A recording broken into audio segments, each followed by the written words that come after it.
challenges, and I'm going to share with you a shortcut, a trick that will give you an overview of Indian Contract Act. Indian contract act 1872 के बारे में जो भी important चीजें हैं वो आपको एक स्टोरी के फॉर्म में याद हो जाएंगी और आपको एक बर्ड्स व्यू मिल जाएगा, एक मैप छप जाएगा आपके दिमाग में इंडियन कॉन्ट्रैक्ट एक्ट का, जिसको आप किसी भी तरीके से यूज कर सकते हो और आप लाइफ में कभी नहीं भूलोगे कि इंडियन कॉन्ट्रैक्ट एक्ट में कौन सी चीजें कहाँ हैं और कौन सी इंपॉर्टेंट चीजें आपको याद रखनी है। वो स्टोरी शेयर करने से पहले मेरी एक छोटी सी एक्सपेक्टेशन है, आपको ये पता हो ये क्या है। All contracts are agreements but all agreements are not contract. तो आप कहोगे सर, अगर हर कॉन्ट्रैक्ट अग्रीमेंट होता है पर हर अग्रीमेंट कॉन्ट्रैक्ट नहीं होता, तो आखिर वो कौन से अग्रीमेंट हैं जो कॉन्ट्रैक्ट होते हैं। तो मैं कहूंगा आप सेक्शन 2H में जाइए, उसमें लिखा हुआ है कि an agreement enforceable by law is a contract. यानी कि अग्रीमेंट में जब आप एनफोर्सिबिलिटी लगा देते हैं तो वो एक कॉन्ट्रैक्ट बन जाता है। अब आप कहोगे सर एनफोर्सिबिलिटी कैसे लगाते हैं, एनफोर्सिबिलिटी में क्या क्या चीजें आती हैं। तो ये जो एसेंशियल एलिमेंट्स हैं इन्हीं को याद रखने के लिए मेरी एक छोटी सी स्टोरी है, और वो स्टोरी है ये। Times of India Facebook post में लिखती है कि उनका चीफ मिनिस्टर काफी लेट लतीफ है। तो times of India wrote in a Facebook post that the chief minister is very late Latif. So TOI Times of India, FP Facebook post, chief minister is CM, VLL very late Latif. अब चलिए देखते हैं इन letters का मतलब क्या है और आप कैसे यूज कर सकते हैं इन लेटर्स को एक इंडियन कॉन्ट्रैक्ट एक्ट का ओवरव्यू समझने के लिए। तो टाइम्स ऑफ इंडिया का जो टी है दैट स्टैंड्स फॉर टू और मोर पीपल। भाई किसी के साथ ही तो कॉन्ट्रैक्ट करोगे, अपने आप से तो कॉन्ट्रैक्ट नहीं करोगे ना। तो कम से कम दो लोग तो चाहिए ही एक कॉन्ट्रैक्ट के लिए। वो एक लीगल एंटिटी हो सकती है, आर्टिफिशियल एंटिटी हो सकती है, आप किसी कंपनी के साथ भी कॉन्ट्रैक्ट कर सकते हो, दो कंपनी आपस में कॉन्ट्रैक्ट कर सकती हैं, पर मिनिमम रिक्वायरमेंट है टू और मोर पीपल। तो ये हो गया आपका। O stands for offer and acceptance. मैं आपसे कहता हूं कि ये पेन मैं आपको 50 रुपीज में दूंगा, आप कहते हो कि ये पेन मैं 50 रुपीज में ले लूंगा, तो आप मेरे ऑफर को एज इट इज एक्सेप्ट कर रहे हो। तो आप जब सेक्शन 2A और 2B देखते हैं, उसमें बताया जाता है कि प्रपोजल क्या होता है, एक्सेप्टेंस क्या होता है, और फिर एक प्रॉमिस बन जाता है। जब एक ऑफर को आप एक्सेप्ट कर लेते हो तो एक प्रॉमिस बन जाता है, प्रॉमिस में आप कंसिडरेशन लगा देते हो तो वो एक अग्रीमेंट बन जाता है, अग्रीमेंट में जब आप एनफोर्सिबिलिटी लगा देते हो तो वो एक कॉन्ट्रैक्ट बन जाता है। तो देखिए ऑफर एंड एक्सेप्टेंस कितना एसेंशियल एलिमेंट है एक अग्रीमेंट के लिए, एक कॉन्ट्रैक्ट के लिए।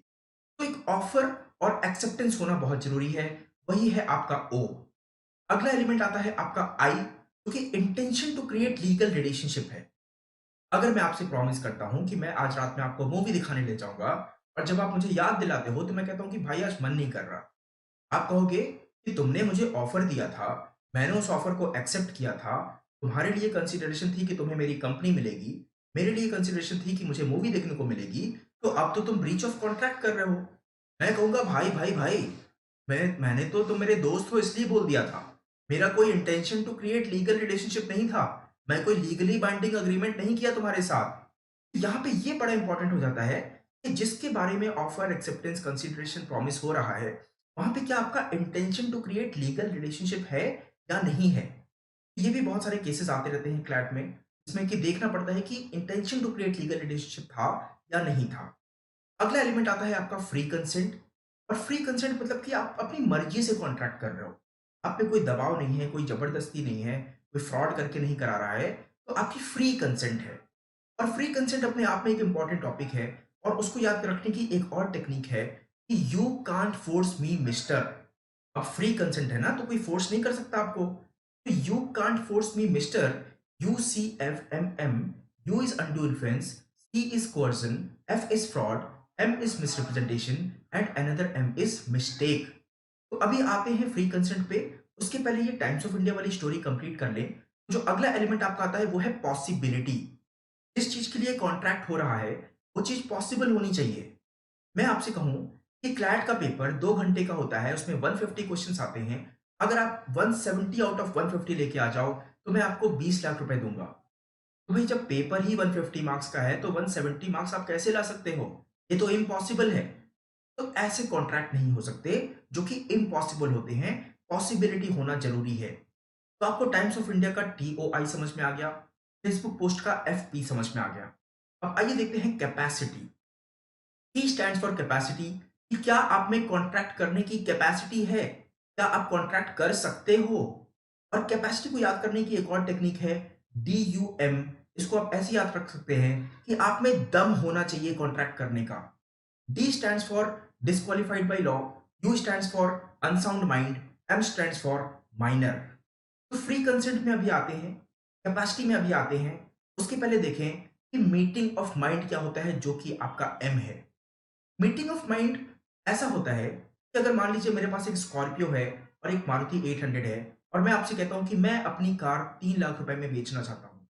आपको लग रहा है कि मैं अपनी स्कॉर्पियो 3 लाख रुपए में बेच रहा हूं, जबकि मैं सोच रहा हूं कि मैं अपनी मारुति 800 3 लाख में बेच रहा हूं। आप कहोगे ठीक है, मैं तुम्हारी कार 3 लाख रुपए में खरीदने को तैयार हूं। तो आपको लग रहा है स्कॉर्पियो मिलेगी, मैं दे रहा हूं मारुति 800। यहाँ पे मीटिंग ऑफ माइंड नहीं है, यहाँ पे कंसेंसस एड इडम नहीं है। यहाँ पे आप जिस चीज के लिए आप सोच रहे हो, मैं वो नहीं सोच रहा हूँ, तो दोनों अलग अलग लोग सोच रहे हैं। तो consensus ad idem, meeting of mind यहाँ पे मिसिंग है। और जब तक वो नहीं होगा, तब तक एक वैलिड कॉन्ट्रैक्ट नहीं बन सकता है। तो एम, मीटिंग ऑफ माइंड, दोनों के दिमाग में सेम चीजें होनी चाहिए। कंसेंसस एड इडम होना चाहिए। बी की बात करें तो कुछ कॉन्ट्रैक्ट ऐसे होते हैं जो एक्सप्रेसली डिक्लेयर्ड वॉइड होते हैं। यानी कि मान लीजिए कि आपसे मैं बोलूं कि आप जिंदगी भर शादी मत करो, तो मैं तुम्हें 2 करोड़ रुपए दूंगा। ये क्या है? An agreement in restraint of marriage. ये वैलिड नहीं है।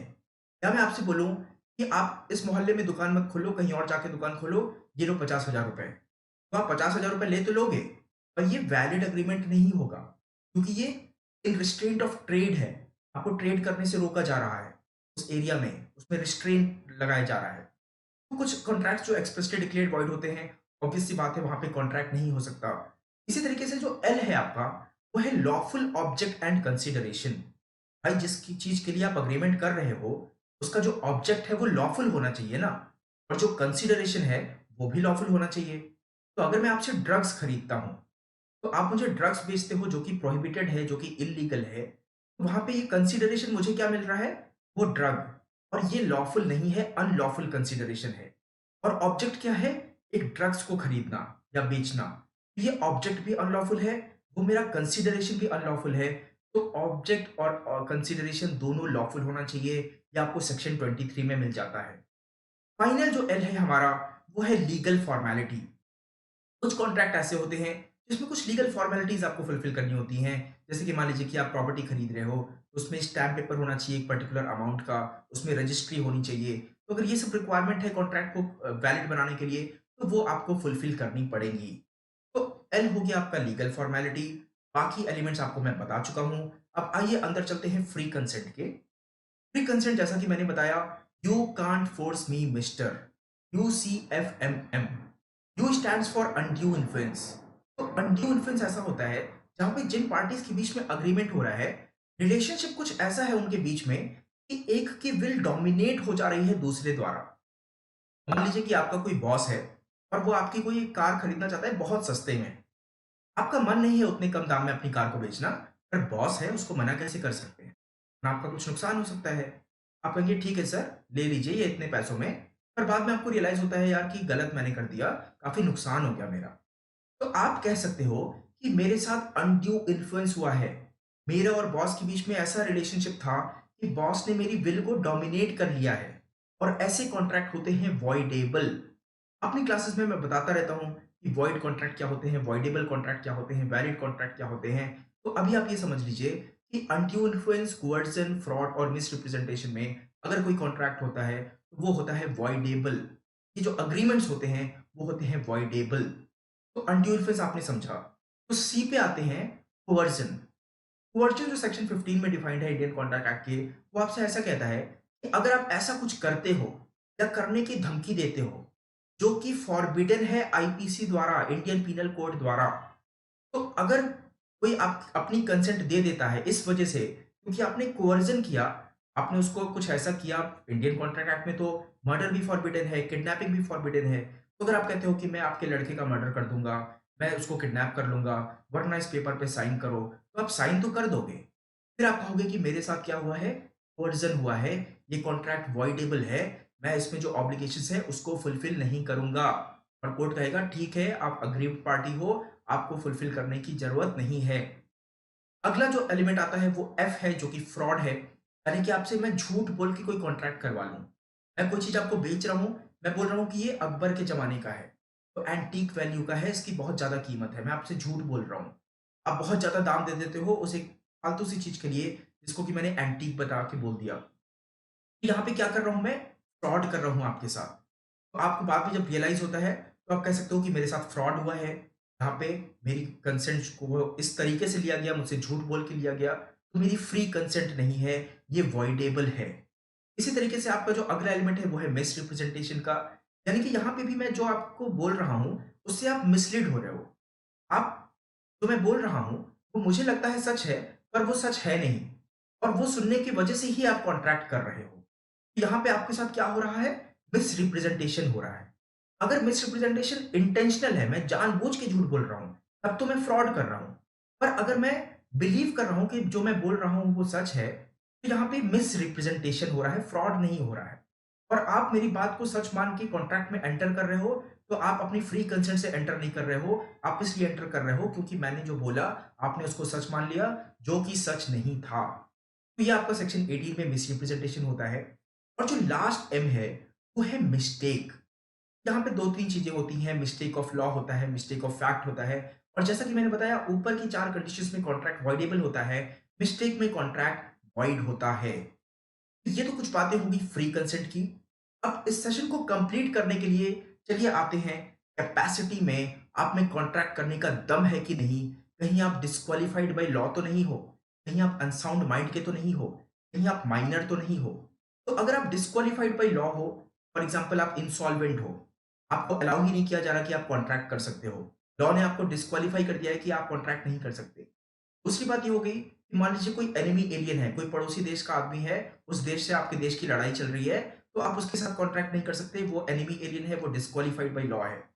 इसी तरीके से आप अगर अनसाउंड माइंड के हो, यानी कि कॉन्ट्रैक्ट करते समय आप अपने साउंड माइंड में नहीं हो, आप उसका नेचर और कॉन्सिक्वेंसेस नहीं समझ पा रहे हो, तो उस टाइम आपकी जो मेंटल कंडीशन है वो रेलेवेंट हो जाती है कि वो कॉन्ट्रैक्ट वैलिड होगा या नहीं होगा। सेक्शन 12 डिफाइन करता है कि साउंड माइंड क्या होता है कॉन्ट्रैक्ट के पर्पस के लिए। ये भी आपकी कैपेसिटी डिटरमाइन करता है कि अगर आप अनसाउंड माइंड के हो कॉन्ट्रैक्ट करने के दौरान, तो आप में कैपेसिटी नहीं है कॉन्ट्रैक्ट करने की। और जो लास्ट एम है, वो है आपका माइनर। तो अगर आप 18 साल से कम के हो, तो a contract with a minor is void एब इनिशियो। तो उसके साथ कॉन्ट्रैक्ट वॉइड एब initio, void from the very beginning होगा। तो अपनी क्लासेस में मैं बताता रहता हूँ कि अगर माइनर को आप बेसिक नेसेसिटी प्रोवाइड कर रहे हो, तो आप उसके एस्टेट से उसका रीइंबर्समेंट ले सकते हो। पर अभी के लिए आप सिर्फ इतना जानिए कि कैपेसिटी होने के लिए नॉट डिस्क्वालिफाइड बाय लॉ होता है, अनसाउंड माइंड होता है, माइनर होता है। अगर ये सारी चीज़ें हैं, तो आप में कैपेसिटी नहीं है। अगर आप डिस्क्वालिफाइड बाय लॉ नहीं हो, आप अनसाउंड माइंड के नहीं हो, आप माइनर नहीं हो, तब आपके पास कैपेसिटी है। तो अभी तक आपने देखा कि एक छोटी-सी स्टोरी की टाइम्स ऑफ इंडिया ने फेसबुक पोस्ट पे लिखा कि उनका चीफ मिनिस्टर लेट लतीफ़ है, तो इससे आपको कितनी सारी बातें पता चल गई। आपको पता चला 2 और मोर पीपल होना चाहिए। आपको पता चला ऑफर एंड एक्सेप्टेंस होना चाहिए, intention to create legal relationship होना चाहिए, प्री कंसेंट होना चाहिए, पॉसिबिलिटी होनी चाहिए, कैपेसिटी होनी चाहिए, मीटिंग ऑफ माइंड होना चाहिए, एक्सप्रेसली डिक्लेयर्ड वॉइड ना हो, लॉफुल ऑब्जेक्ट और लॉफुल कंसिडरेशन हो, लीगल फॉर्मेलिटी अगर कोई है वो फुलफिल हो, प्री कंसेंट के आप अंदर आपने देखा अनड्यू इन्फ्लुएंस ना हो, कोअर्जन ना हो, मिस्टेक ना हो, मिसरिप्रेजेंटेशन ना हो, फ्रॉड ना हो। उसके बाद आपने कैपेसिटी में देखा नॉट डिस्क्वालिफाइड बाय लॉ हो, अनसाउंड माइंड का ना हो, माइनर हो, ना हो। अगर माइनर है तो उसके साथ वॉइड एब इनिशियो हो जाता है। तो ये है आपकी short story. Times of India wrote in a Facebook post that their chief minister is very late Latif. तो इसको आपको याद रखेंगे तो आपको हमेशा से हेल्प मिलती रहेगी कि फ्री कंसेंट के अंदर कौन-कौन से एलिमेंट आते हैं, कैपेसिटी के अंदर कौन-कौन से एलिमेंट आते हैं, क्या-क्या एसेंशियल एलिमेंट हैं जो कि एक एग्रीमेंट को कॉन्ट्रैक्ट बनाते हैं। तो that's it for right now.